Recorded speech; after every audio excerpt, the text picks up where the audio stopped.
বন্ধুরা, আমরা বিয়ে করি কেন? এর অনেক কারণ আছে, অনেক।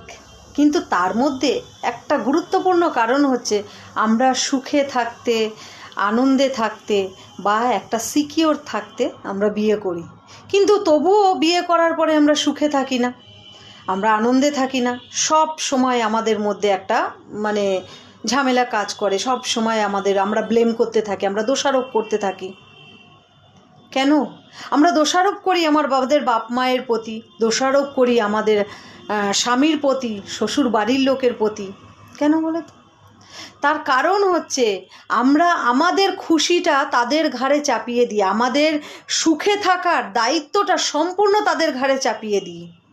এটা না করলে অপরাধ, ওটা না করলে অপরাধ, এরকম করছেন সেরকম করছেন, সম্পূর্ণ দোষারোপ করতেই আমরা ব্যস্ত থেকে যাই, যেন আমাদেরকে খুশি রাখার দায়িত্ব সম্পূর্ণ।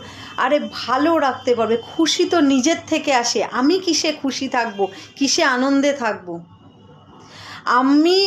আমরা আমাদের নিজেদের খুশি থাকার কারণ না খুঁজে তাদেরকে ব্লেম করতে, তাদেরকে দোষারোপ করতে ব্যস্ত হয়ে যে আমাদের পুরো এনার্জিটা তাদের মধ্যে পুরো ঢেলে দিই যে ওই দোষারোপ করবার জন্য। আমরা কিন্তু কারণ খুঁজি না যে আমরা কিসে আনন্দে থাকবো। তাই আমরা বিয়ে করেও সুখে থাকি না।